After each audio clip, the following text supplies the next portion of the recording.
Story 1. My name is Rachel, and I've been working as a caregiver for several years to make ends meet.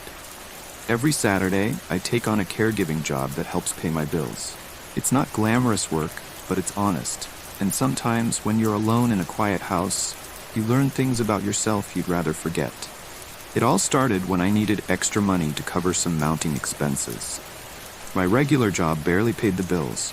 So when I got an offer to work as a caregiver for an elderly man, Mr. Smith, I jumped at the chance. I was promised a steady schedule. I'd visit him every Saturday morning and again in the evening. The arrangement was simple enough. I had a spare key, and Mr. Smith's daughter, Margaret, would call me if there were any changes. I never expected that one Saturday would change everything. I arrived at Mr. Smith's house early that Saturday morning. The house was modest but well kept, a relic of a bygone era, with creaking wooden floors and faded wallpaper that hinted at happier times. I had done this many times before, and my routine was familiar. I would start by changing his bedspread, preparing a simple breakfast, and tidying up the house. This routine always made me feel like I was doing something worthwhile. That morning, everything went smoothly. I changed the worn bedspread in Mr. Smith's room, set the table for breakfast, and even tidied up the clutter in the living room. There was a certain calm about the house that made the hours pass quickly. I listened to the gentle hum of the old clock on the wall as I worked and found solace in the repetitive tasks. I remember sitting in the kitchen afterward, sipping a cup of tea and thinking about my day. I checked my phone and even planned out the rest of my Saturday. Mr. Smith was not present. I assumed he was out for errands or perhaps resting. As his daughter had mentioned, he sometimes spent his mornings outside in the garden. I left the house after finishing the morning routine with a sense of accomplishment and a light heart, convinced nothing out of the ordinary would happen. That same day, in the late afternoon, I finished my regular job and headed back to Mr. Smith's house for the evening round. As usual, I arrived at the house with a sense of routine calm. I walked up the front steps and inserted my spare key into the lock with practiced ease. This was my second visit that day, and I didn't expect anything unusual.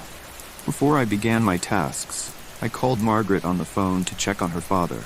Her voice, soft and hurried, told me that Mr. Smith was out with his father and would return soon. "He'll be back in a little while. Just take care of things until then," she said. Her tone was reassuring enough, though I sensed a slight tremor in her voice. I brushed aside the feeling and assured her I would do my best. Once inside, I resumed my routine. I changed the bedspread in Mr. Smith's room, a fresh one, crisp and clean, helped him with a bit of laundry, and prepared a simple dinner.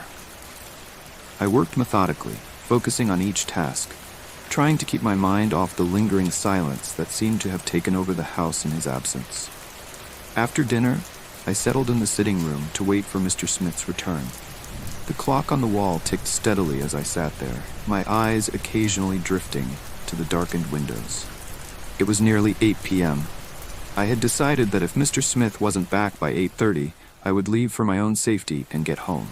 I leaned back on the old, creaking couch and allowed the soft hum of the refrigerator and the occasional creaks of the house to lull me into a state of half-drowsiness. Just as I was beginning to doze off, I heard a sound, like the shattering of glass. My heart skipped a beat, and I sat up abruptly. I listened intently. The sound had come from somewhere near the living room. I rose from the couch and moved toward the source of the noise. When I reached the dining area, I saw it. Mr. Smith's favorite cup, shattered on the floor, pieces scattered across the polished wood. My mind raced. I remembered clearly that I had placed the cup on the counter the day before, untouched and whole. I knelt down and examined the broken fragments, my hands trembling. I tried to convince myself it was just a clumsy accident, a slip of my hand, perhaps. But deep down, I felt an inexplicable chill. The cup was one of his prized possessions, something his daughter had mentioned he cherished. I hurriedly gathered the pieces and attempted to clean up the mess. All the while my mind whirled with questions. Could someone have been in the house? Had I somehow missed an intruder? I told myself that there was no one else. Margaret had assured me that Mr. Smith was out with his father. Still, I couldn't shake the feeling that something was terribly wrong. As I finished cleaning up the broken cup, I heard a soft click from upstairs. It was the sound of a light switch being pressed. I froze. That sound wasn't random, it was deliberate. I walked cautiously up the narrow staircase toward Mr. Smith's room.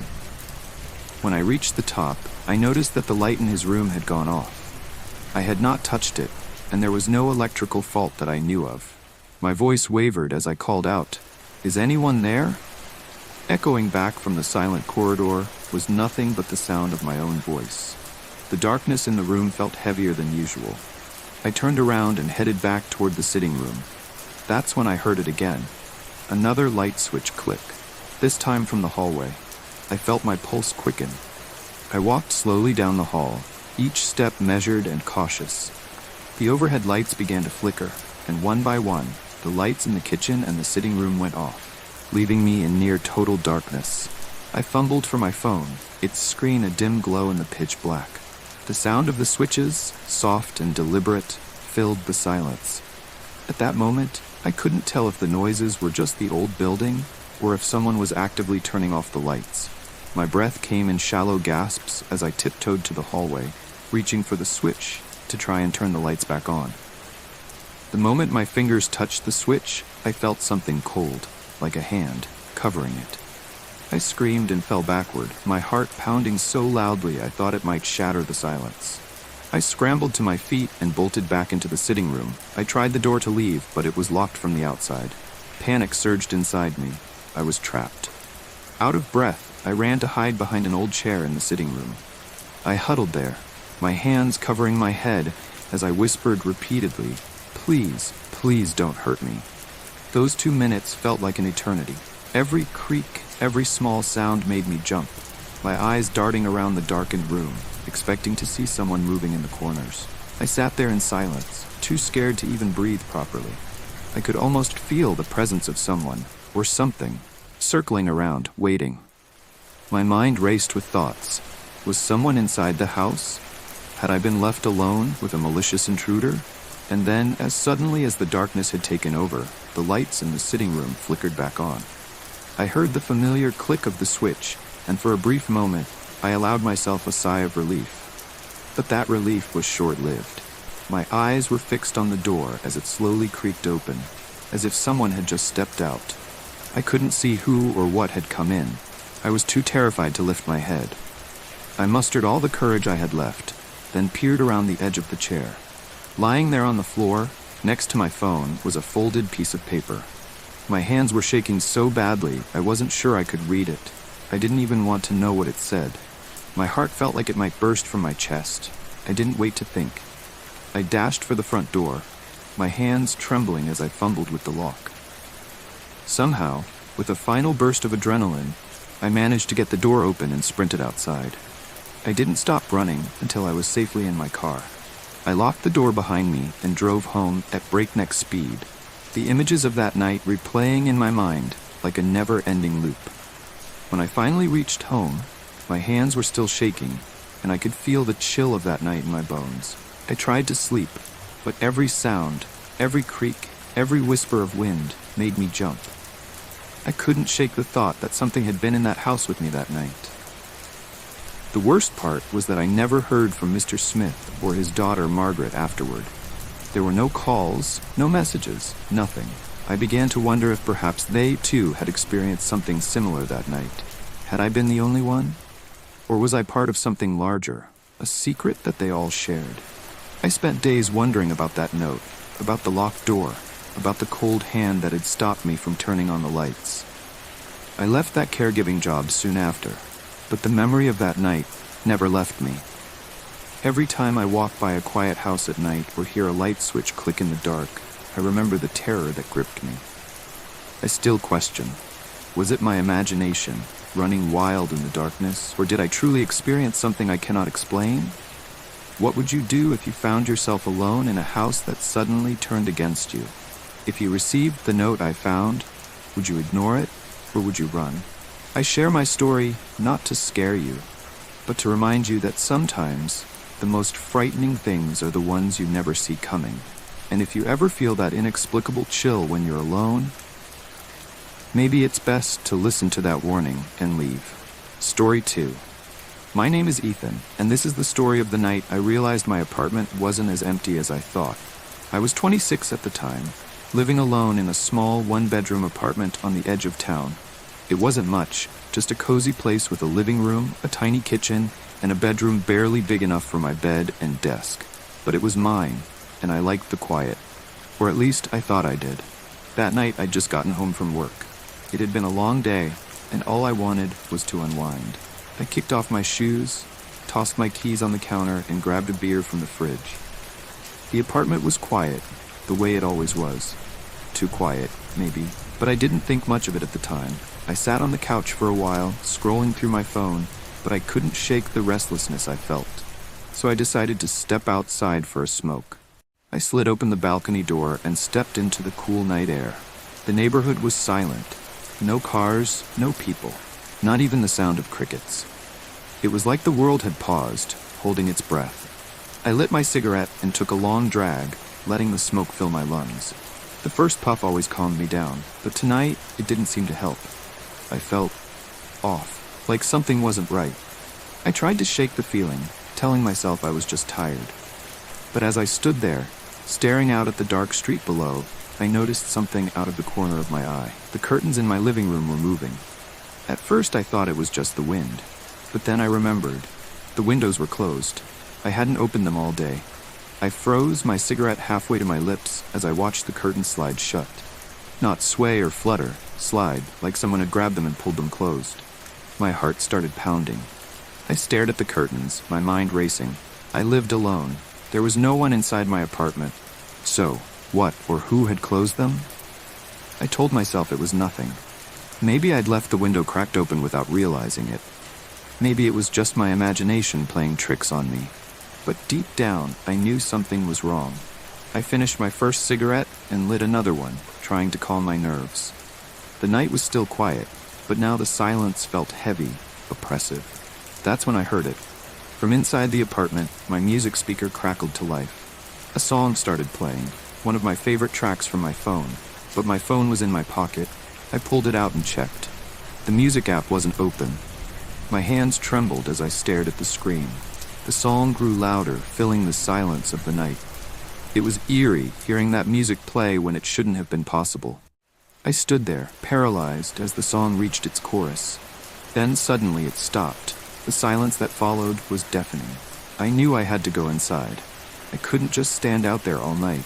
But every fiber of my being screamed at me to run, to get as far away from that apartment as possible. I took a deep breath and opened the balcony door. The air inside felt heavier, colder. I stepped into the living room, my eyes darting around. Everything looked normal. The couch, the TV, the coffee table. But the curtains were definitely closed. I walked over to the speaker and unplugged it, just to be safe. Then I checked the windows. Locked. The front door, also locked. "Hello?" I called out, my voice shaky. No response. I grabbed a kitchen knife from the drawer, just in case, and started checking every room. The bathroom, the closet, under the bed. Nothing. But as I stood in the hallway, I noticed something. The door to my bedroom was slightly ajar. I always kept it closed. Always. I pushed the door open slowly, the knife gripped tightly in my hand. The room was dark, but I could see the outline of my bed, the dresser, the desk. Then I saw it. On the desk, my laptop was open. The screen was glowing, casting an eerie blue light across the room. I hadn't used it all day. I stepped closer, my heart pounding. The screen showed a document, a blank page with a single sentence typed in the center. "You shouldn't have come back." I stared at the words, my mind racing. What did that mean? Who wrote it? Before I could think, the laptop slammed shut on its own. I jumped back, nearly dropping the knife. That's when I heard it. A whisper so faint I almost missed it. "Ethan." It came from behind me. I spun around, but there was no one there, just the empty hallway. "Ethan." This time it was louder. Closer. It sounded like a woman's voice, soft but menacing. I backed into the bedroom, my eyes darting around. The air felt colder now, and I could see my breath. "Ethan, you're not alone." I don't remember much after that. I remember running, out of the bedroom, through the living room, and out the front door. I didn't stop until I was halfway down the street. I called a friend and stayed at their place that night. The next day, I went back to the apartment with a few people. We searched every inch of it, but there was no sign of anyone or anything. I moved out a week later. I couldn't stay there, not after what happened. To this day, I don't know what happened that night. Was it a ghost? A prank? Something else? I'll never know. But I do know this. I'll never forget the sound of that voice, the chill in the air, or the words on that screen. Either way, I'm just glad I got out when I did. Story 3. My name is Sophia, and this is the story of the night I learned that being alone doesn't always mean you're safe. It was a Friday afternoon, and my family was getting ready to leave for my granddad's place. My parents, my younger brother Liam, and my little sister Emma were all packed and excited for the weekend trip, but not me. I was 17, and the idea of spending 2 days in a dusty old house with no Wi-Fi sounded like torture. "Come on, Sophia," my mom said, standing by the front door with her suitcase. "You'll have more fun with us." "I'll be fine," I insisted. "I'm not a kid anymore. I can handle being alone for a couple of days." My dad raised an eyebrow. "You sure? What if something happens?" "Like what?" I laughed. "I'll lock the doors, keep my phone charged, and order pizza if I get hungry. I'll be fine." After a bit more back and forth, they finally gave in. Liam and Emma waved goodbye, and I watched as the car pulled out of the driveway. The smell of pancakes lingered in the air, sweet and inviting, but it made my stomach churn. I stood frozen in the kitchen, staring at the plate on the counter. The pancakes were perfectly stacked, golden brown, with a pat of butter melting on top. A small bottle of syrup sat beside the plate, as if someone had set the table for me. But I hadn't made them. My hands trembled as I reached for my phone. I dialed my mom's number, my fingers slipping on the screen. "Sophia? What's wrong?" Her voice came through, groggy but concerned. "You need to come home." "Now," I said, my voice shaking. "What happened? Are you okay?" I don't know. Just please come home." I hung up before she could ask more questions. I didn't know how to explain what was happening. How could I? It didn't make sense. While I waited for my parents, I decided to search the house. I grabbed the knife from the kitchen drawer again, holding it tightly as I moved from room to room. The living room was empty, the TV still paused on the show I'd been watching. The hallway was quiet, the floorboards creaking under my weight. I checked the bathroom, the closets, even under the beds. Nothing. But as I stood in the doorway of my parents' room, I noticed something strange. The window was open, just a crack. I always kept the windows locked. Always. I walked over and pushed it shut, my heart pounding. Had someone come in through the window? Or had they been inside the whole time? The last place I checked was the basement. I hated going down there. It was dark, damp, and filled with shadows that seemed to move on their own. But I had to be sure. I flipped on the light and descended the stairs, the knife gripped tightly in my hand. The air was colder down here, and the smell of mildew filled my nose. I scanned the room. Boxes of old clothes, a broken washing machine, a dusty treadmill. Everything looked normal. But then I saw it. In the far corner of the basement, there was a small table. On it was a plate of pancakes, identical to the one in the kitchen. My breath caught in my throat. I backed away, my heart racing. How was this possible? My parents arrived an hour later. I ran to the door as soon as I heard the car pull into the driveway. "Sophia, what's going on?" my mom asked, her face pale with worry. I tried to explain, but the words came out in a jumbled mess. There were pancakes. I didn't make them. The window was open, the basement. My dad grabbed a flashlight and went down to the basement while my mom stayed with me in the kitchen. "It's okay, sweetie," she said, rubbing my back. "We'll figure this out." But I could tell she was scared too. My dad came back up a few minutes later, his face grim. "There's nothing down there," he said. "What do you mean?" "There was a plate of pancakes." He shook his head. "I checked everywhere. There's nothing." I didn't believe him. I ran back down to the basement, my mom and dad following close behind. But the table was empty. The plate of pancakes was gone. That's when I heard it again, a faint whisper, so soft I almost missed it. "Sophia." It came from behind me. I spun around, but there was no one there. Just the empty basement. We moved out of that house a month later. My parents never admitted it, but I think they believed me. They just didn't want to scare me more than I already was. To this day, I still don't know who or what made those pancakes. But I do know this. I'll never stay home alone again. Story 4. Have you ever felt like someone was watching you?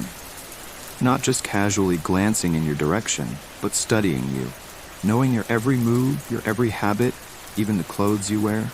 That's what happened to me last winter, in an apartment I thought would be my sanctuary. My name is Johanny, and this is the story of how I learned that being alone doesn't always mean you're safe. I had just moved into a bigger apartment in the heart of the city. After years of living in cramped spaces, I finally had room to breathe. A spacious living room, a proper kitchen, and even a walk-in closet. It felt like a fresh start, a place where I could build the life I'd always wanted. The first few weeks were peaceful. I spent my days working from home and my evenings exploring the neighborhood. But then, the calls started.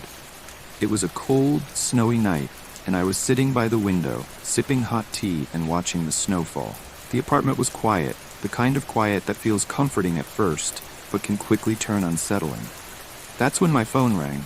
I jumped, startled by the sudden noise. I picked it up and saw an unknown number on the screen. "Hello?" I answered, my voice steady but curious. There was a pause, and then I heard it, a faint, raspy whisper. "It's cold outside? Can I come in?" My heart skipped a beat. The voice was low and gravelly, almost like it was straining to speak. "I think you have the wrong number," I said quickly, hanging up before they could respond. I told myself it was just a prank call. Maybe someone had dialed the wrong number by mistake. But deep down, I couldn't shake the feeling that something was off. The next night, I was woken up by the sound of my phone ringing. I glanced at the clock. 3 a.m. I hesitated, my hand hovering over the phone. The screen showed the same unknown number as the night before. "Hello?" I answered, my voice trembling. There was a pause, and then the same raspy whisper. "I'm freezing. Can I come in?" My heart started pounding. I sat up in bed, clutching the phone tightly. "Who is this?" I demanded. But the line went dead. I tried to convince myself it was just a coincidence. Maybe it was a wrong number again. But the timing, 3 a.m., was too precise. I decided to block the number, hoping that would be the end of it. But the next night, at exactly 3 a.m., my phone rang again. This time, I didn't answer. I let it go to voicemail, but the sound of the ringing echoed in my mind long after it stopped. The calls continued every night, always at 3 a.m. Sometimes, the voice would just repeat the same phrase, "It's cold outside, can I come in?" Other times, it would whisper my name, sending chills down my spine. But then, things got worse. One night, the caller didn't just ask to come in, they started describing me. "Johan, you're wearing the blue sweater today. The one with the holes in the sleeves. You look tired. Did you sleep well last night?" My blood ran cold. I looked down at my sweater. It was the one I'd been wearing all day. "Who is this?" I demanded, my voice shaking. But the line went dead. The calls became more personal. The caller knew things about me, things no one else could know.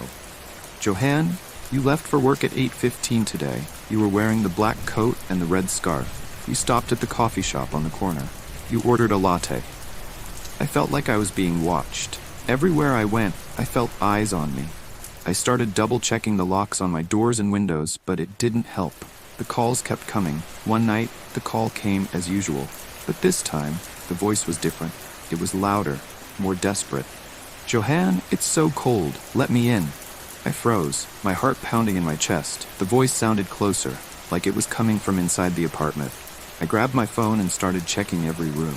The living room, the bathroom, the closet, nothing. But as I stood in the hallway, I noticed something strange. The front door was slightly ajar. I walked over and pushed it shut, my hands trembling. I knew I had locked it before going to bed. That's when I heard it, a faint whisper, so soft I almost missed it. "Johan, I'm inside." I don't remember much after that. I remember running, out of the apartment, down the stairs, and into the snow. I didn't stop until I was halfway down the street. I called the police, and they searched the apartment, but they found nothing. No signs of a break-in, no evidence that anyone had been there. But I know what I heard. And I know what I felt. Story 5. My name is Alex, and after a wild birthday party, I ended up far from home. I wasn't in a position to drive back. My house was miles away, so I decided to crash at my friend Donald's place. Donald and I had been close since high school, and though we drifted apart, I trusted him. I figured spending the night with him was better than sleeping in my car. When Donald's car pulled up outside his modest home, I was relieved. The night was cool, and the neon glow from his porch cast long, gentle shadows. We settled in quickly, firing up the video game console and laughing over old memories. Everything felt normal, until the call came. Hooked up his PlayStation and got lost in the game. Around 1 a.m., Donald's phone rang. He stepped outside to take the call and came back looking uneasy. My girlfriend's car broke down. Gotta go pick her up, he said, grabbing his keys. You good here? There's cake in the fridge, soda too. Make yourself at home. Before I could protest, he was gone. After he left, I tried to immerse myself back in the game. I locked the front door for good measure, grabbed a slice of cake and a can of Pepsi, and put on my headset. The room was quiet, except for the digital chatter of the game. But as the clock crept past midnight, a strange feeling crept into my mind. Around 2:15 a.m., while I was deeply engrossed in the game, the doorbell rang. My pulse jumped, and I thought maybe Donald had returned early. I paused the game, my hands trembling as I crossed the room to the door. I opened it slowly, expecting to see a familiar face. Instead, I found nothing but darkness and the silent street. I quickly shut the door, my heart pounding in my ears, and reached for my phone to call Donald. But his number was unreachable. I tried to convince myself it was just my mind playing with me. Perhaps the ringing was a misfired notification or a random gust of wind. I resumed my game, though every creak in the house made me flinch. Moments later, the doorbell rang again, this time followed by a firm knock that echoed through the silent house. My heart hammered as I rushed to the peephole. I saw nothing but the empty porch, the street swallowed by shadows. Panic and dread swirled inside me. I grabbed Donald's old baseball bat from a corner of the living room, something he always kept for fun, and held it close, not sure if it would even help. I called out, "Donald, is anyone there?" My voice was barely above a whisper, shaking with fear. There was no response, only the persistent sound of the knock, each thud deeper and more deliberate than before. I hesitated, unsure if I should confront the unknown visitor or wait for Donald to call again. But the knock came a second time, louder this time, accompanied by a heavy, steady rapping that vibrated through the floor. Every instinct urged me to run, but I had to know what was happening. I slowly opened the door, my bat ready in hand. I peered through the peephole, heart in my throat, and saw nothing. The porch was empty, silent and abandoned. I backed away, chest tight, and took a shaky breath. What could this mean? Had someone been watching me all night? Was Donald's absence merely a cover, or had he really left me alone? My mind raced with questions as I tried to steady my shaking hands. The knock stopped. The silence that followed was overwhelming, echoing in the emptiness of my lonely house. I checked my phone again. Still no call, no message from Donald. I turned on the TV, tried to focus on the game, but the memory of that knock kept intruding. Every noise, every creak made my skin crawl. I couldn't shake the feeling that I was being watched, that someone was out there, waiting for the moment to come closer. I sat in the dark, bat in hand, trying to reassure myself that it was just a one-off, a mistake. But deep down, I knew it wasn't. Something was off about that night, and I had no idea what it was. By the time dawn finally broke, I had barely slept. The silence of the early morning did little to calm the racing of my heart or to erase the memory of that relentless knocking. I never heard from Donald again that night.